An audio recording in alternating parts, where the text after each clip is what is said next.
Hi, it's Catherine again from Outsource Elite, where we work as a technology advisory or a connector between businesses and technology solutions. This is the third part of my meeting with Matt Russell, the Strategic Partner Manager with Zoom. Welcome back, Matt. Once again, happy to be here, Catherine. Hope that you're enjoying your day.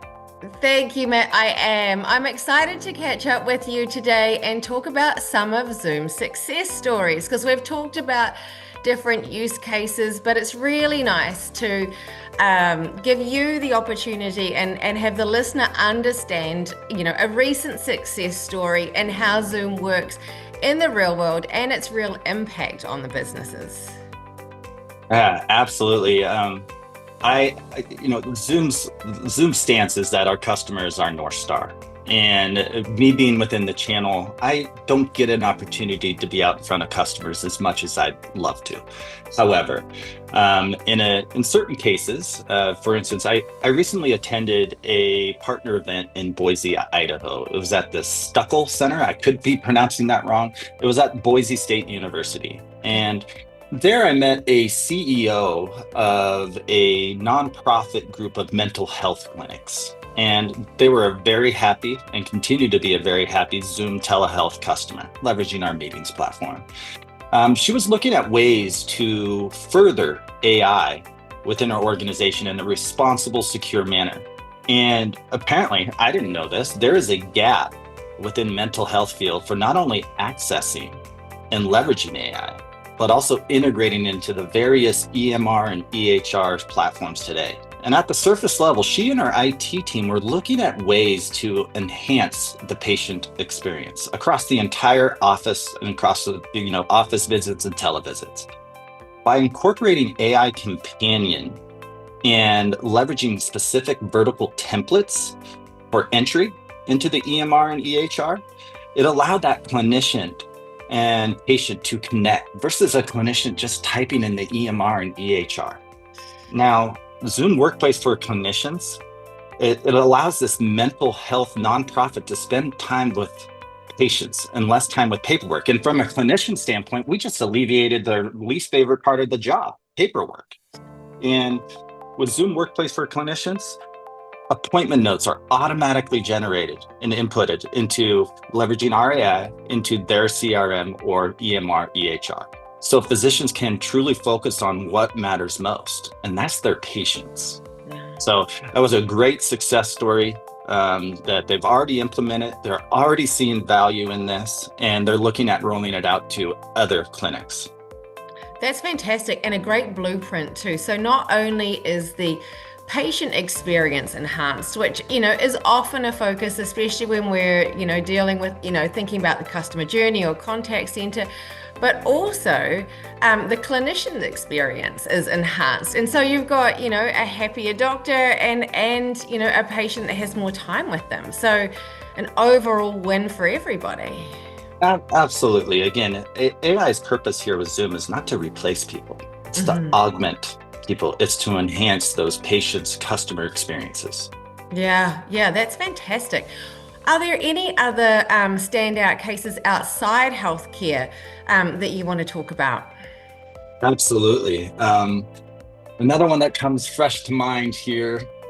Here you go. A company in the tech industry has been very dependent upon Zoom's platform, from phone, webinar, meetings, AI, Zoom rooms, etc. A great customer. They had been leveraging Gong, and which does integrate within the Zoom family of products. Now, going back to our consolidation trends that we're seeing, it's not only happening at the vendor level, it's happening at the customer level with streamlining on operations. It's one bill, one support number, one back to pat. And thus, Zoom Revenue Accelerator was deployed. Now, both Gong and ZRA, once again, we're fancy with acronyms here, Zoom Revenue Accelerator, are conversational intelligent platforms, but they differ in a number of different ways. And in particular, what was important to the customer is that ZRA was built directly into the Zoom platform, offering that seamless integration for within the meetings, within phone, webinar, and native AI for real-time insights. And furthermore, ZRA is optimized in organizations that were already leveraging Zoom. It applies very little setup, and it's got extremely high adoption because they're leveraging that same UI that they have for phone, for meetings, for webinar. So it was a win-win for everybody there. So just a seamless transition, essentially. It really was. And it really speaks to that consolidation trend that we're seeing. And doing more with less, which is kind of what everybody's trying to achieve right now, right? It's the MO here in our current climate, that's for sure. It certainly is. All right, so lastly, how can businesses best evaluate if Zoom is right for them? I've sat on a few panels here as of late with my esteemed colleagues and competitors out there. And one thing I will say that holds true is that when it comes to businesses, they need to address their business outcomes first and foremost. Mm-hmm. If they can't do this, they need to work with a TA like yourself or a partner. And we do the work on the front end. So you aren't having your buyers have remorse after, purchasing a solution and 3 months later, it's still not implemented. Your customers, frankly, just need to ask themselves, who's investing in my company and business? Who's investing in my future and success? Is it a historically premise-based company making mention of digital transformation? That right there, that comment right there, digital transformation should be a red flag for anybody in this industry that's evaluating communications.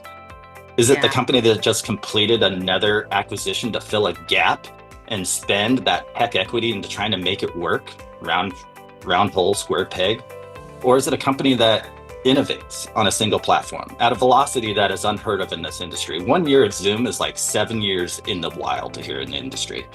And that's when it comes to innovation. Is it the company that invests in themselves? Is it the company that invests in their partners and their customers that tune of $800 million a year? It's the company with no baggage and systemic technical debt trying to fill a gap in their platform and bolt on yet another application. Catherine, I don't know about you, but I know who I'm betting on. Yeah, when you put it like that, absolutely. And the other thing I like to think about, you mentioned my role as a TA or a partner. We talk about selling a solution, not a product, right? And when you have such a comprehensive suite of, let's say, outcomes rather than products, you can go to the customer and say, what is your problem and what are you looking to solve, rather than here's a product, here's where we can stick it in your company and make money, right? So it's just a different way of working with the customer and helping solve whatever problems they're facing right now. We have a tremendous amount of talent here at Zoom. And from all walks of life, from vast experiences, whether they're former Microsoft, former Ring Central, you name it, right? They bring a tremendous amount of value and knowledge expertise into these discussions to help customers, lead customers along the path to resolution and to provide those real-time business outcomes. So couldn't be happier to be here at Zoom. That's awesome. Well, again, Matt, thank you so much for your time. This was an absolute pleasure, and hopefully you can join me again another time. Thank you. Would love the opportunity, Catherine. See you again soon. Thanks, Matt. Bye. Bye.